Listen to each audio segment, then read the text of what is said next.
भोला सुबह सुबह अपने कुल्हाड़ी को लेकर जंगल की ओर जाने लगा। भोला रोज लकड़ियां तोड़कर लाता और गांव में जाकर बेचता। जो भी थोड़े पैसे मिलते उससे जैसे तैसे अपना पेट भरता। उस दिन जब भोला लकड़ी काटने गया, उसने देखा कि बहुत सारे पेड़ पहले से ही कटे हुए हैं। फिर अरे ये क्या, लगता है आज कलुआ मुझसे पहले आकर लकड़ियां तोड़कर चला गया। वैसे भी कलुआ को तो मुझसे बहुत ज्यादा लकड़ियों की जरूरत होती है, इसीलिए आया होगा। चलो अब जंगल के और अंदर जाना होगा। भोला और अंदर चला गया। उसने देखा कि बीच जंगल में बहुत से पेड़ थे। उन पेड़ों को देखकर अरे वाह, यहाँ पर तो बहुत सारे पेड़ हैं। अगले 2 महीनों तक भी रोज लकड़ियाँ काटूं तो भी कम नहीं पड़ेंगी। भोले ने पेड़ काटने के लिए कुल्हाड़ी उठाई। तभी उसने देखा कि ऊपर एक बंदरिया अपने नवजात बच्चे के साथ उस पेड़ पर बैठकर फल खा रही थी। वो बंदरिया इतने प्यार से अपने बच्चे को पकड़कर बैठी थी कि उनका प्यार देखकर भोला रुक गया। ये क्या करने जा रहा था मैं? अगर मैंने ये पेड़ काट दिया, माँ बंदरिया और उसके बच्चे का घर टूट जाएगा। नहीं, मुझे ऐसा नहीं करना चाहिए। शायद इस पेड़ पर बहुत सारे फल हैं, इसीलिए ये बंदरिया यहाँ रहती होगी। चलो मैं कोई ऐसा पेड़ काटता हूँ जिस पर किसी जानवर या पंछी का घर ना हो। भोला और आगे चला गया। उसने अपनी जरूरत के अनुसार लकड़ियाँ काटी और उन्हें बेचने चला गया। ऐसे ही दिन बीतते रहते हैं। भोला रोज उस बंदरिया और उसके बच्चे को देखता। कभी कभी भोला बंदरिया को खिलाने के लिए घर से रोटी भी ले आता। एक दिन जब भोला लकड़ी काटने गया, तब उसने देखा कलुआ उसी पेड़ पर कुल्हाड़ी चला रहा था जिस पेड़ पर उस बंदरिया रहती थी।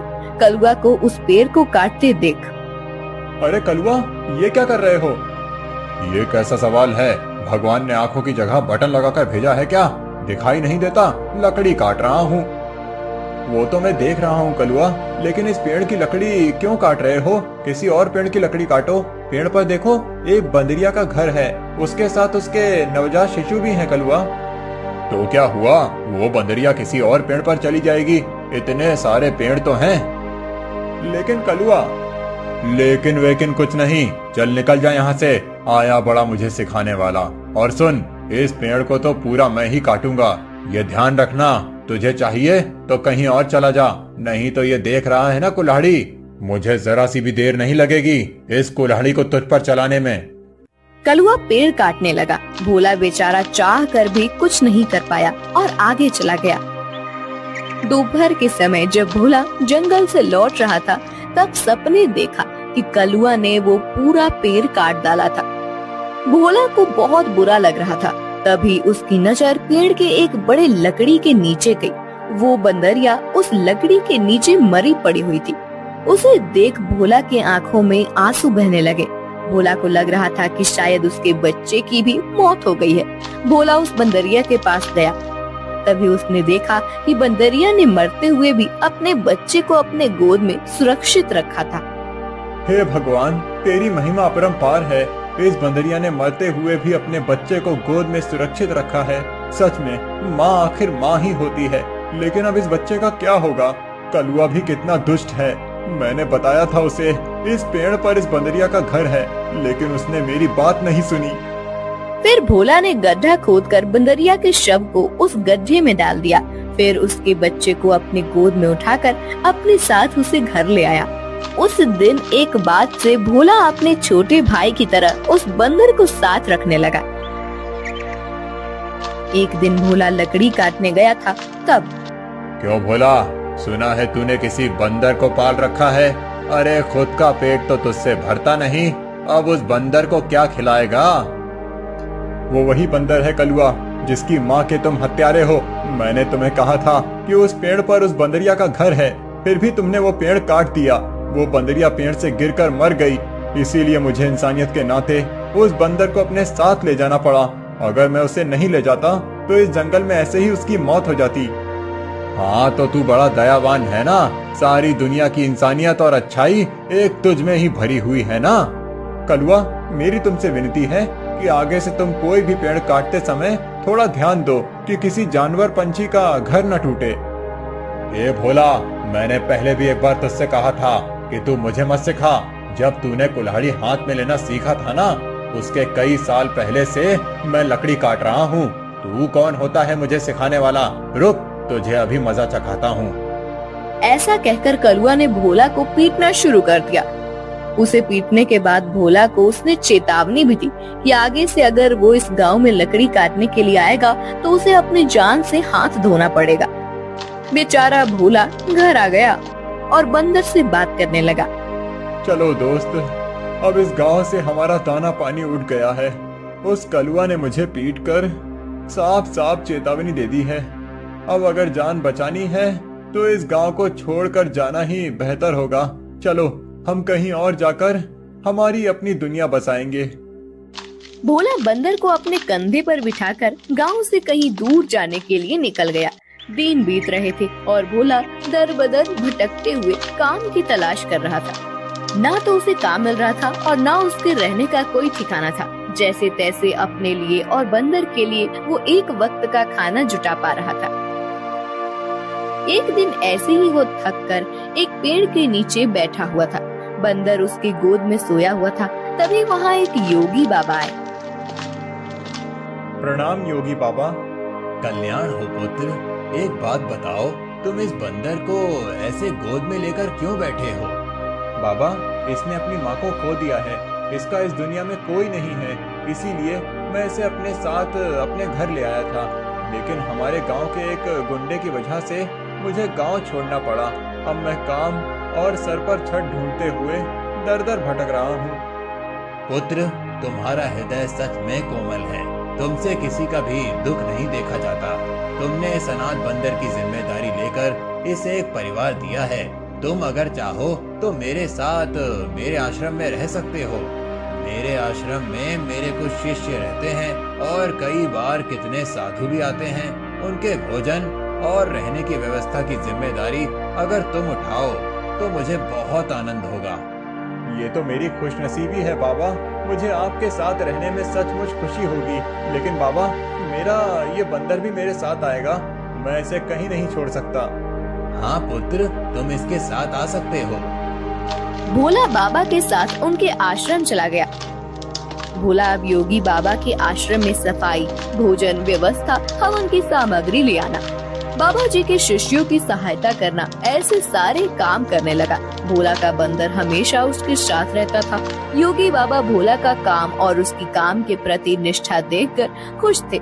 बाबा हमेशा अपने बाकी शिष्य और साधुओं से भोला की तारीफ करते थे। बाबा जी का एक शिष्य था मानिक, जो भोला की तारीफ से बहुत जलता था। उसे लगता था कि भोला तो एक साधारण लड़का है, फिर भी बाबा जी उसकी बड़ी तारीफ करते हैं। जबकि मैं इतनी पढ़ाई करता हूँ, वेद पाठ करता हूँ, फिर भी बाबा जी को मेरी कोई अहमियत नहीं है। एक दिन, माड़ी भैया, ये लीजिए, आपके लिए ये ताजे फल लेकर आया हूँ। भोला, आजकल तुम ज्यादा आलसी हो चुके हो। तुम्हें ज्यादा खाना ना पकाना पड़े, इसीलिए तुम ये फल लेकर आते हो। ऐसी बात नहीं है भैया, वो बाबूजी ने आज सबको फलहार करने को कहा है, इसीलिए मैं फल लेकर आया था। भोला बात कर ही रहा था कि तभी उसका दोस्त बंदर आया और उसने मानिक के फल खा लिए। अरे अरे, ये क्या? अरे संभालो तुम्हारे इस बंदर को। पूरे आश्रम को सर पर उठाकर रखा है। ये बंदर मेरे फल खा गया। भोला, अभी के अभी इस बंदर को भगाओ इस आश्रम से, नहीं तो मैं योगी बाबा से इसकी शिकायत करूंगा। मानिक भैया, मैं आपसे माफी मांगता हूँ और आपके लिए और फल लेकर आता हूँ, लेकिन मेरे इस भाई को मैं अपने से अलग नहीं कर सकता। मानिक को भोला पर बहुत गुस्सा आया। उसने योगी बाबा से भोला की शिकायत की, लेकिन बाबा जी ने भोला का पक्ष लेकर मानिक को ही सुना दिया और ध्यान मग्न हो गए। आज तो हद हो गई। इसकी वजह से गुरुजी ने मुझे डांटा। इसका कुछ करना ही पड़ेगा, लेकिन इस तरह कि मेरा नाम कहीं न जाए और इसकी छुट्टी हो जाए। कुछ दिन के बाद योगी बाबा को उस गांव के राजा ने अपने राजमहल में आने का आमंत्रण दिया। योगी बाबा अपने शिष्यों के साथ भोला को लेकर राजमहल चले गए। राजा ने उनकी बड़ी आओ भगत की। 2 दिन राजमहल में रहने के बाद सब आश्रम लौट गए। फिर 2 दिन के बाद राजा अपने कुछ दास और प्रधान के साथ आश्रम आए। क्षमा करें बाबूजी, यहाँ आकर आपको कष्ट दे रहा हूँ, लेकिन बात ही ऐसी है कि मुझे स्वयं आपकी भेंट लेने आना पड़ा। कोई बात नहीं, आपके आने का कारण बताइए। समझ नहीं आ रहा कैसे कहूँ बाबूजी, 2 दिनों से हमारी महारानी का नवलखा हार कहीं गुम हो गया है। समझ नहीं आ रहा कि कहाँ गायब हो गया। साफ साफ बताइए कि आप क्या कहना चाहते हैं। क्या हमारे जाने के बाद से वो हार गुम हुआ है? सच कहूँ तो हाँ। मतलब हम में से किसी ने वो हार चुराया है, ऐसा कहना है आपका? नहीं बाबूजी, मैं आप पर शक करने का पाप नहीं कर सकता, लेकिन महारानी की वजह से मुझे यहाँ पर आना पड़ा। महाराज, आपके यहाँ आने की वजह से मुझे कोई आपत्ति नहीं हुई, लेकिन मैं अपने सारे शिष्यों को अच्छे से जानता हूँ। मेरे शिष्यों में से कोई भी चोरी जैसा पाप नहीं कर सकता। फिर भी अगर आपको तसल्ली ना हो तो आप सबकी तलाश ले सकते हैं। राजा के साथ आए हुए दासों ने सबकी तलाशी ली। तब उन्हें भोला की झोली में वो 9 लखा हार छुपाया हुआ मिला। वो भोला को पकड़कर ले गए। छोड़ो मुझे, मैंने कुछ नहीं किया है। बाबूजी, मैं सच कह रहा हूँ, मैंने चोरी नहीं की। भोला, तुमने चोरी की है?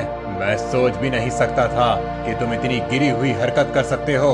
नहीं नहीं मालिक भैया, मैं सच कह रहा हूँ, मैंने कुछ नहीं किया।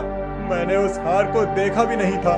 बाबूजी, ये लड़का रंगे हाथों पकड़ा गया है। अब मैं कुछ नहीं कर सकता। मुझे इसे सजा दिलाने के लिए महल लेकर जाना होगा। बाबूजी, मुझे बचा लीजिए, मैंने सच में कुछ नहीं किया। आप मुझे जानते हैं, मैं चोरी के बारे में सोच भी नहीं सकता। बुरे से बुरे वक्त में भी मैंने चोरी नहीं की, तो अब क्या करूँगा? मेरा विश्वास कीजिए। राजा के दास भोला को ले जाने लगे। तभी उनके पीछे से आवाज आई, रुकिए, मेरे भाई ने चोरी नहीं की है। सबने पीछे मुड़कर देखा। भोला का बंदर पीछे खड़ा होकर बोल रहा था, महाराज, मेरे भाई ने चोरी नहीं की है। ये हार किसी ने जानबूझकर उसके झोले में डाला है। ये क्या, एक बोलने वाला बंदर? हाँ, मैं एक बोलने वाला बंदर हूँ। मेरे बचपन से लेकर भाई मुझसे बात करते आए हैं। ये रोज मुझसे ढेर सारी बातें करते हैं।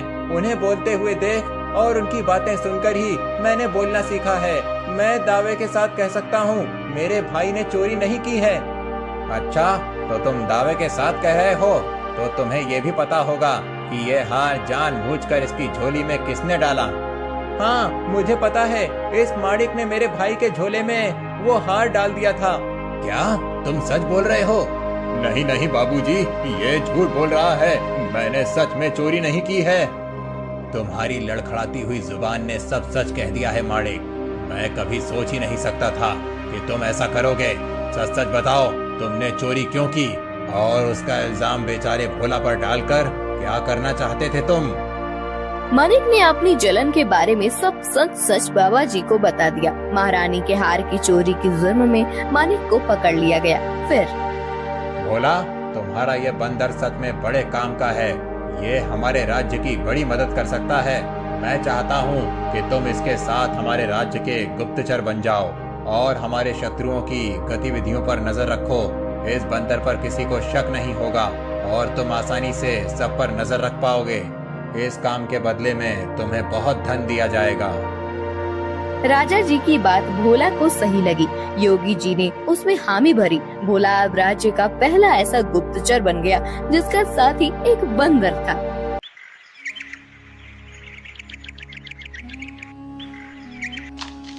रूपा अपना पिज्जा का ठेला लेकर जा रही थी। ले लो, गरम पिज्जा ले लो, वेज पिज्जा, चीज पिज्जा ले लो। बहुत दिनों से रूपा का पिज्जा का धंधा कुछ ठीक से नहीं चल रहा था। ग्राहक उसके ठेले के पास से गुजरते थे, लेकिन पिज्जा खरीदने के लिए नहीं रुकते थे। तभी वहाँ रूपा के पिता की उम्र का किशोरी लाल आया। किशोरी लाल सीटी बजाते हुए, अरे वाह, आज तो लगता है मेरी नसीब बहुत जोरों पर है। सुबह सुबह चिकनी चमेली के दर्शन हो गए। मेरा रास्ता छोड़िए। अरे रास्ता छोड़े मेरे दुश्मन। हम दोनों के तो रास्ते जल्दी ही एक होने वाले हैं और तुम बोल रही हो कि रास्ता छोड़ दो। ये ठीक नहीं है डार्लिंग। अच्छा, तुम्हें डार्लिंग कहूंगा तो चलेगा ना? वो क्या है ना, मैंने सुना है कि आजकल की लड़कियां को डार्लिंग, जानू, बच्चा ऐसे सब सुनना अच्छा लगता है। तुम बताओ मैं तुम्हें क्या कहकर पुकारूं?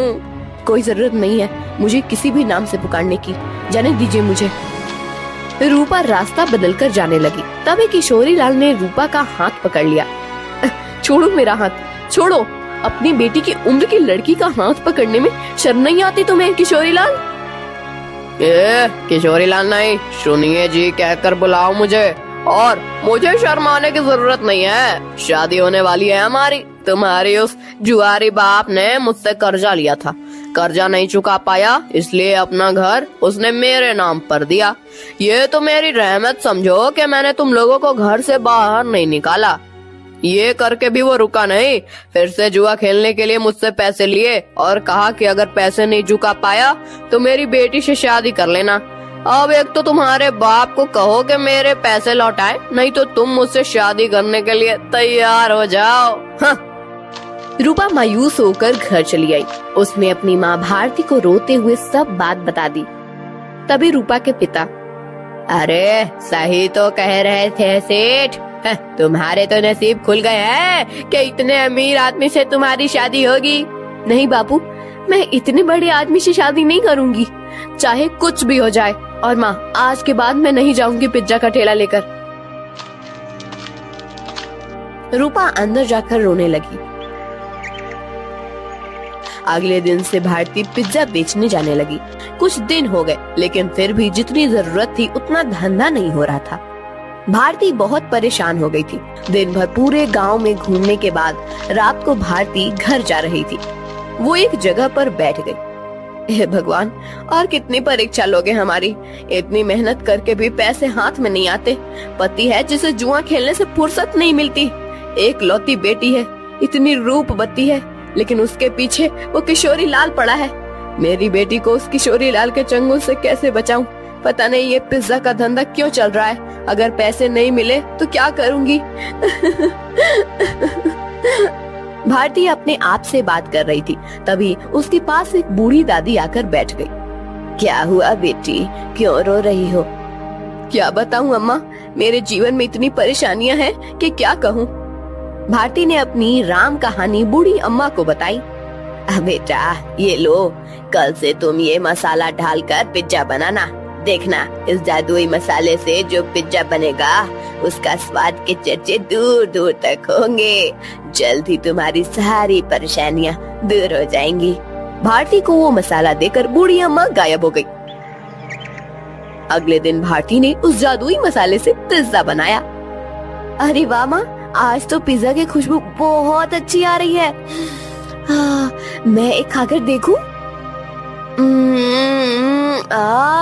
वाह माँ, ये तो सच में बहुत अच्छा बना है। कैसे बनाया तुमने ये? इसमें कुछ अलग डाला है क्या तुमने?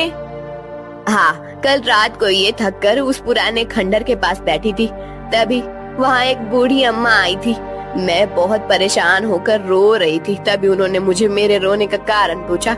जब मैंने उन्हें हमारे बारे में सब सच बताया, तब उन्होंने मुझे ये मसाला दिया और कहा कि इसमें पिज्जा में डालकर पिज्जा बनाऊंगी तो पिज्जा का स्वाद बढ़ जाएगा। वही मसाला में डाला है अभी इसमें। क्या? उस खंडर के पास? माँ, तुम्हें पता नहीं वहाँ क्या है? तुम इतनी डर क्यों रही हो? ऐसा क्या है वहाँ पर? अरे माँ, कहते हैं कि वहाँ पर एक बूढ़ी का भूत रहता है। तुम्हें जो बूढ़ी अम्मा मिली थी, कहीं वो वही भूत तो नहीं थी? ये क्या बोल रही हो तुम बेटा?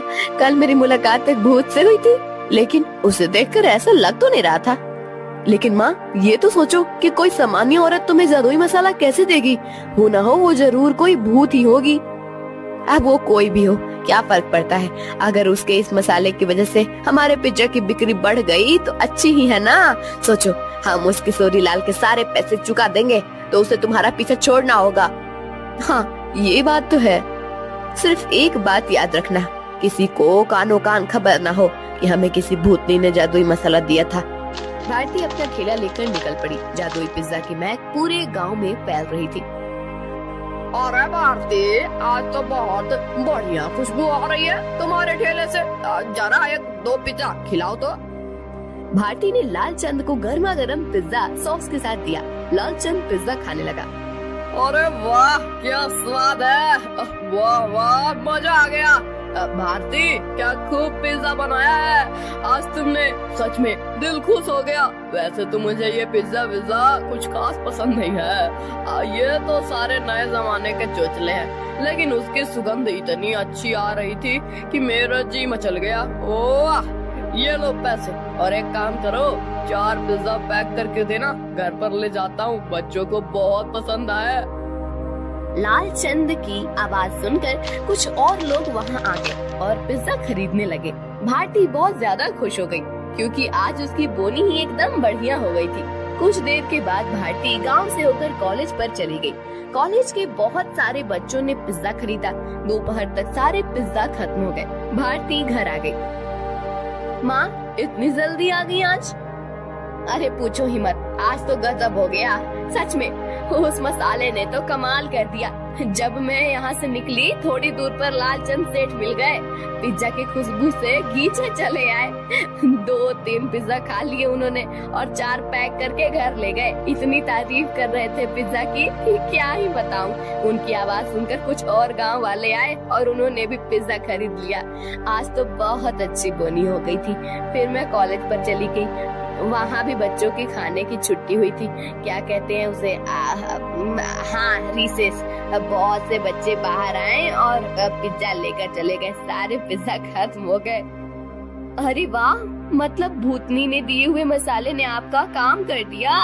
माँ अगर रोज ऐसे ही पिज्जा की बिक्री होने लगी तो बहुत जल्द हम सारा कर्जा चुका देंगे। हाँ बेटा ऐसा ही होगा। एक दिन रूपा, मैं सोच रही हूँ कि मैं दोपहर को घर आ जाती हूँ, बाद में पूरा टाइम मैं खाली बैठ रहती हूँ, तो क्यों न शाम के समय भी पिज्जा का ठेला लगाना शुरू कर दूँ। लेकिन माँ तुम कितना काम करती हो, शाम को भी काम करोगी तो थक नहीं जाओगी? थक तो जाऊंगी, लेकिन सोचो मुनाफा भी तो दुगना हो जाएगा। अगले दिन से भारती शाम के समय भी जादुई पिज्जा का ठेला लगाने लगी। उसे दुगना मुनाफा होने लगा। कुछ दिनों में भारती के पास बहुत सारे पैसे जमा हो गए। एक दिन वो कर्ज के सारे पैसे लेकर किशोरी लाल के कोठी पर चली गई। आओ आओ भारती, आज सुबह सुबह मेरी कोठी पर, लगता है शादी की बात करने आई हो। किशोरी लाल, मैं पागल नहीं हूँ जो मेरी रूपवती बेटी का हाथ उसके बाप की उम्र के आदमी के हाथ में दे दूं। बिल्कुल तुम पर ही गई है तुम्हारी बेटी। कुछ दिन पहले वो भी यही कह रही थी, लेकिन शायद तुम दोनों को अभी तक समझ नहीं आया है कि रमेश ने ही मुझसे वादा किया है कि अगर उसने लिए हुए कर्जे को वो चुका नहीं पाया तो वो रूपा का हाथ मेरे हाथ में दे देगा, और तुम लोग तो मुझे पैसे वापस करने से रहे। तो तुम्हारे पास चारा ही क्या है? अपने सपनों से बाहर आओ किशोरी लाल। कहीं ये कांच का सपना टूट गया तो उस टूटी हुई कांच के टुकड़े आँखों में चुभ जाएंगे और आँखों से खून बहने लगेगा। ये लो, मैं पैसे लेकर आई हूँ, तुम्हारा सारा कर्जा सूद समेत लौटा रही हूँ। क्या? कैसे? वो भी इतने सारे पैसे आए कैसे तुम्हारे पास? ये ले तेरे पैसे, और आगे से मेरे दरवाजे पर आने की जरूरत मत करना। और हाँ, मेरी बेटी को आंख उठाकर भी मत देखना आज के बाद। भारती किशोरी लाल के कोठी से चली गई। किशोरी लाल अपने कंप्यूटर के सामने बैठकर स्टॉक एक्सचेंज में ट्रेड करने लगा। कुछ दिनों के बाद भारती को कॉलेज के कैंटीन में पिज्जा बनाने का काम मिल गया। उसने अब पिज्जा का ढाबा शुरू कर दिया था। दोपहर में भारती कॉलेज के कैंटीन में काम करती थी और शाम को रूपा के साथ मिलकर अपना पिज्जा ढाबा चलाती थी। एक दिन किशोरी लाल के कोठी पर, पापा आप ऐसे सर पर हाथ रखकर क्यों बैठे हैं? क्या बताऊं बेटी, कुछ दिनों से शेयर्स लगातार गिर रहे हैं, मुझे बहुत बड़ा लॉस हो गया है। क्या? तो अब आप क्या करेंगे? आप अब क्या, जितना भी पैसा बचा है उसे भी लगा देता हूँ। अगर 2 दिनों में शेयर्स ऊपर चले गए तो डूबे हुए सारे पैसे वापस मिल जाएंगे। लेकिन अगर ऊपर नहीं गए तो? शुभ शुभ बोल कल हुई। एक तो मैं पहले ही इतने टेंशन में हूँ और तू ऐसी बातें कर रही है। जा अब यहाँ से। 3 दिन बीत गए लेकिन शेयर मार्केट ऊपर नहीं आया। किशोरी लाल के बच्चे खुचे पैसे भी डूब गए। उसे अपनी कोठी भी बेचनी पड़ी। अब किशोरी लाल रास्ते पर आ गया था। किशोरी लाल को लॉस से इतना धक्का लगा कि उसकी हालत बहुत खराब हो गई और उसने बिस्तर पकड़ लिया। घर की जिम्मेदारी अब शीतल पर आ गई। गांव में ही एक छोटे से टूटे फूटे घर में दोनों रहने लगे। 3 महीने के बाद, पापा ये लीजिए, दवाई पी लीजिए। बेटा, दवाई के लिए पैसे कहाँ से आए तुम्हारे पास?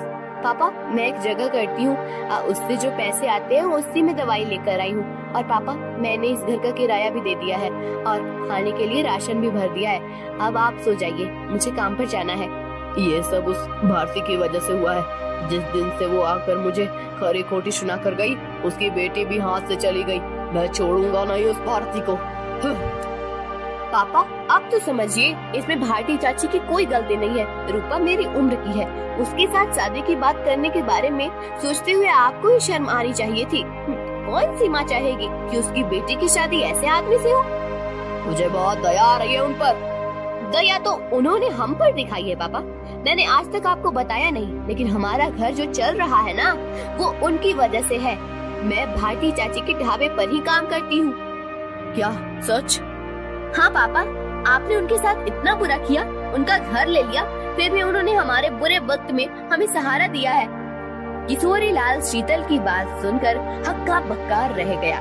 उसने भारती को घर बुलाकर माफी मांगी। रूपा से बदतमीजी करने के लिए रूपा से भी माफी मांगी। शीतल भारती के साथ काम करते हुए पैसे कमाने लगी और धीरे धीरे उनकी भी जिंदगी सुधर गई।